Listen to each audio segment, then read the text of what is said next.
कभी ताज नहीं होता, उस कौम के सर पे कभी ताज नहीं होता। आज नौजवान संघर्ष करने निकले हैं और अगर आप सबने साथ दिया तो आप यकीन मानिएगा कि हमारे समाज के सर पे ताज भी आएगा, लेकिन उससे पहले हमें संघर्ष करना पड़ेगा। आखिर मेरे जैसे एक छोटे से कार्यकर्ता को, मूवमेंट के एक छोटे से सिपाही को इस मार्च को निकालने की आवश्यकता क्यों पड़ी, ये बात भी आप सभी को जानना पड़ेगा। क्यों हम लोग बाबा साहेब अम्बेडकर की जन्मस्थली मध्य प्रदेश के महू से पैदल दिल्ली के जंतर मंतर जा रहे हैं?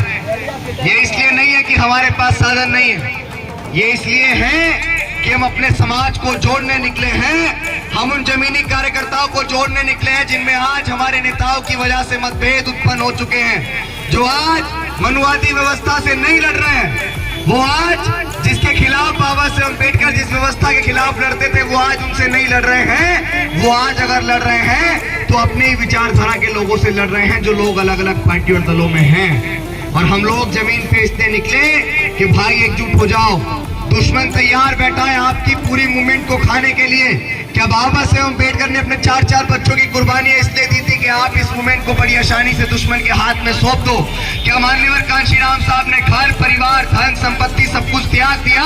उन्होंने कभी शादी नहीं की इसलिए कि आप लोग उनकी मूवमेंट को बहुत आसानी से त्याग दो, दुश्मन के हाथों में दे दो। हम लोग ये बताने जमीन पे निकले हैं कि आपकी आजादी के मात्र 14 से 15 महीने बचे हैं। अगर आज भी आप लोग एकजुट नहीं हुए तो मुझे नहीं लगता कि 2024 के इलेक्शन के बाद शायद कभी आपको ये मौका भी मिलेगा कि आप अपने नेताओं को एकजुट कर लें। क्या हम फिर से किसी जितेंद्र मेघवाल का इंतजार कर रहे हैं जिसकी मूंछ रखने पर हत्या कर दी जाती है? क्या हम आज भी छोटे से मासूम इंद्र मेघवाल का इंतजार कर रहे हैं जिसका मटका छूने पर हत्या कर दी जाती है? क्या हम आज भी पुनः किसी एक मनीषा वाल्मीकि का इंतजार कर रहे हैं जिसको रात के 2:30 बजे कूड़े करकट के साथ जला दिया जाता है?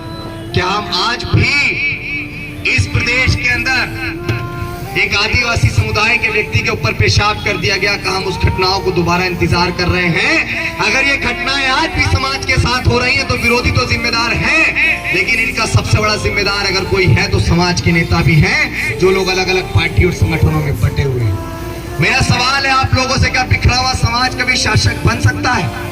क्या बिखरा हुआ समाज देश की सत्ता में स्थापित हो सकता है? इसी मध्य प्रदेश की धरती जहां से 2003 में इतनी बड़ी क्रांति ने जन्म लिया था, आज वही धरती इस नीले झंडे के नीचे एक विधायक रखने की औकात नहीं रखती है। हम किस मुखालफत में खो रहे हैं, मुझे समझ नहीं आ रहा है। क्या माननीय कांशीराम साहब ने जो त्याग किया, वो जो इस मूवमेंट को यहाँ तक लेके आया, वो इसलिए कि आज हम लोग बिखर जाएं? और आज बड़े गजब की बात देखिए कि मेरे ऐसा नौजवान जो लोग हमारी इस यात्रा को, हमारे संकल्प को रोकने का प्रयास कर रहे हैं, उनसे सिर्फ इतना कहेंगे कि भाई हमारी आपसे कोई लड़ाई नहीं है, आप तो अपने हो। हमारा आंदोलन पवित्र है और जो आंदोलन पवित्र होता है ना तो उसे गैर रोक सकता है ना उसे अपना रोक सकता है, इस बात को याद रखिएगा। मैं यहाँ एक नज्म के साथ उनको कहना चाहूंगा कि हार जाऊंगा मैं सोचना छोड़ दो, हार जाऊंगा मैं सोचना छोड़ दो, ख्वाब टूटूंगा ये देखना छोड़ दो, इस मिशन के लिए जा भी कुर्बान है, रुक मैं सकता नहीं रोकना छोड़ दो, रुक मैं सकता नहीं रोकना छोड़ दो। कि राह के दरिया का किनारा भी कभी आएगा, कि राह के दरिया का किनारा भी कभी आएगा। वक्त अगर अभी आपका है तो साहब क्या हुआ, संघर्ष कर रहे हैं ना, वक्त तो कभी हमारा भी आएगा, वक्त तो कभी हमारा भी आएगा। मैं आज विदिशा की धरती पे हूं और यहाँ मैं इस बात को जरूर कहूंगा कि यहाँ का एक नौजवान जो बहुत प्रतिभाशाली था, जो बहुत क्रांतिकारी था, जिसने शायद इस समाज की आवाज उठाते उठाते वो खुद विलुप्त हो गया, भाई चरण, जिसका नाम था चरण सिंह। मैं ये समझता हूं कि मेरे पास आज कलम की ताकत तो नहीं है कि मैं उसकी जो फाइल दब गई है उसको ओपन करवा सकूं, उसका परिवार यहाँ मौजूद है। लेकिन रात जब मैं उस परिवार से मिलने गया तो मुझे पता लगा कि कितनी पीड़ा और तकलीफ कि उसकी शादी को मात्र 1 साल हुआ था और बड़ी संदिग्ध परिस्थितियों में उसकी डेड बॉडी एक हाईवे पर मिली। हमें नहीं पता कि वो हत्या था या एक्सीडेंट था या कुछ भी था, लेकिन शायद अगर रोड एक्सीडेंट भी होता है तो परिवार को एक सम्मानजनक कंपनसेशन दिया जाता है, क्योंकि परिवार इतना सक्षम नहीं है। 1 साल पहले शादी हुई थी, वो भी इतना सक्षम नहीं। दुख और तकलीफ इस बात की होती है कि जब अपने ही लोग अपने लोगों की आवाज को दबाने का प्रयास करते हैं। हम आज भी ऐसी परिस्थिति में जी रहे हैं कि हम आज भी टांग खींच रहे हैं। बाबा साहेब अम्बेडकर का मिशन समाज का बच्चा बच्चा आज समझ चुका है। नीली क्रांति को आज समाज का बच्चा बच्चा समझ चुका है। अगर कमी किसी चीज की है तो वो है कि हमारे नेता बटे हुए हैं, और जो लोग बिखरे हुए होते हैं वो कभी शासक नहीं बन सकते। बस इसी बात को जमीन पे समझाने हम लोग निकले हैं। मुझे बताइए, इस वोट का अधिकार बाबा साहेब अम्बेडकर ने अपने 4-4 बच्चों की कुर्बानी देकर हमें दिया। इस वोट की वैल्यू मान्यवर कांशीराम साहब ने हमें सिखाई, और हमें कश्मीर से लेके कन्याकुमारी तक साइकिल यात्रा की और टुकड़ों में और जातियों में बटे समाज को एकजुट करके एहसास कराया कि बिखरा हुआ समाज भी एकजुट हो सकता है और बिखरा हुआ समाज भी शासक बन सकता है। और उन्होंने इस चीज को आपको करके दिखाया कि आपके देश के सबसे बड़े सूबे उत्तर प्रदेश की एक महिला 4 बार मुख्यमंत्री बनी, तो समाज आपको कितनी बार एक होकर दिखाएगा। लेकिन आज कहीं ना कहीं वो मूवमेंट पिछड़ गया है। आज भी समाज का एक बहुत बड़ा नौजवान वर्ग एक व्यक्ति को फॉलो करता है जिसका नाम है चंद्रशेखर आजाद। उसके पास, उस व्यक्ति के पास एक बहुत बड़ी ऊर्जा है। तो मैं इस मंच से सिर्फ एक बात कहना चाहूंगा कि अनुभव और ऊर्जा, इन दोनों की राजनीति इन दोनों के बिना सफल नहीं हो सकती। इस बात को अगर मैं स्टाम्प पेपर पे लिख के भी दूं तो मैं दे सकता हूं, लेकिन यहां समाज को एक होना पड़ेगा। और यहां मैं एक बहुत बड़ी और बात कह देता हूं कि हम जय भीम तो बोलते हैं, हम मान्यवर कांशीराम साहब की बात तो करते हैं, हम बहुजन आइडियोलॉजी की बात तो करते हैं, लेकिन इस आइडियोलॉजी की बात करके अगर हम दुश्मन के खेमे में पहुंच गए तो आपका अम्बेडकरवाद झूठा है साहब। आप इस मूवमेंट से धोखा कर रहे हैं, दुश्मन को मजबूत कर रहे हैं। हमारा आंदोलन पवित्र है, और मैं सिर्फ इतनी सी बात कहूंगा कि जो आंदोलन पवित्र होता है वो दब नहीं सकते। और जिन लोगों को यह मुखालफत हो गया है कि मैं किसी साजिश के साथ निकला हूं या मेरे पीछे किसी का सपोर्ट है, तो हाँ, मेरे पीछे सपोर्ट है सताए हुए लोगों का, मेरे पीछे सपोर्ट है उन लोगों का जो भी आज आप बिखरे हैं और उसके बाद वो लोग शोषण का शिकार है। मेरे पास उन लोगों का सपोर्ट है, मेरे पास माओ बहनों का आशीर्वाद और प्यार है। और हम लोग, मैंने कहा था कि दिल्ली के जंतर मंतर अगर अकेला भी जाना पड़ेगा तो अभिषेक जाएगा, लेकिन हमारी सांस तो रुक सकती है, लेकिन हम नहीं रुकेंगे जब तक हम लोग जंतर मंतर नहीं पहुंच जाएंगे। कि अब के सारी हदों से गुजर जाएंगे, हो मत समझना डराने से डर जाएंगे। अभी किसी ने मुझसे कहा भैया थोड़ा संभल के बैठे हैं, बोलिएगा, क्योंकि वर्दी वाले लोग बैठे हैं। अगर वर्दी बैठी है तो सच ना बोला जाए, बताइए, अगर वर्दी बैठी है तो सच ना बोला जाए। भारत का संविधान मुझे आजादी देता है, freedom of speech Baba Saheb Ambedkar ने भारत के संविधान के अंदर दी। आर्टिकल 19 मुझे आजादी देता है कि मैं अपनी बात को और सच को रख सकता हूं। और औरों ने संविधान पढ़ा होगा, मेरे बाप ने लिखा है तो मेरे डीएनए में है कॉन्स्टिट्यूशन।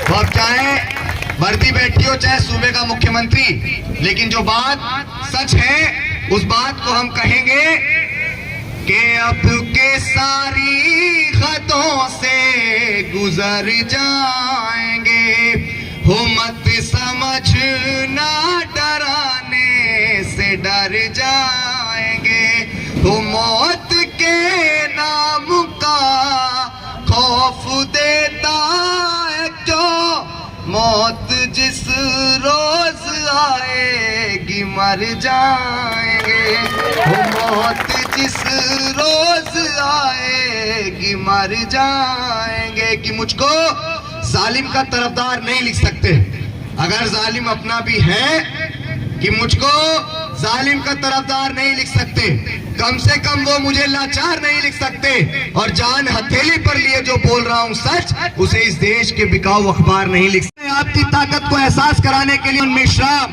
प्रकाश अंबेडकर, रामदास अठावले, मैं आपको कितने नाम गिनाऊं, कितनी बाजुआ गिनाऊं, जो बाजू आज अपने आप में बहुत बड़ा बाहुबल रखती है, लेकिन कमी सिर्फ एक है कि हम लोग बिखरे हुए हैं और हम इन उंगलियों को एक करने निकले हैं। जब ये बिखरी हुई उंगलियां मुक्का बनेंगी तो मनुवादी व्यवस्था के मुंह पे इतनी जोर की लगेंगी, कोई भी हमारे संविधान को खत्म करने की नहीं सोच सकता है। सिर्फ इतनी सी बात को समझाने के लिए हम लोग जमीन पे निकले हैं।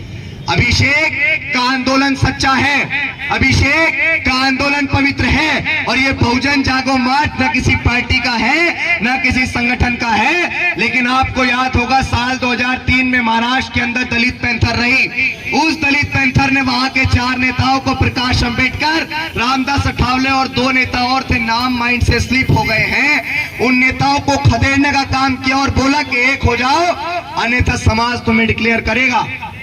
और जब उन नेताओं को लगा कि जो कार्यकर्ता हमारी लीड है वो कार्यकर्ता आज डगमगा रहा है, तो साल 2003 के अंदर, जितना मुझे एक्चुअल याद है कि साल 2003 के अंदर दलित पैंथर ने जो आंदोलन छेड़ा वो आंदोलन सफल हुआ और ये चारों नेता एक मंच पर आए और महाराष्ट्र की धरती से हमने 4 सांसद जीते। तो एकता में इतनी बड़ी ताकत होती है, हमें ये याद रखना पड़ेगा। और इसी काम को आज हम करने निकले हैं।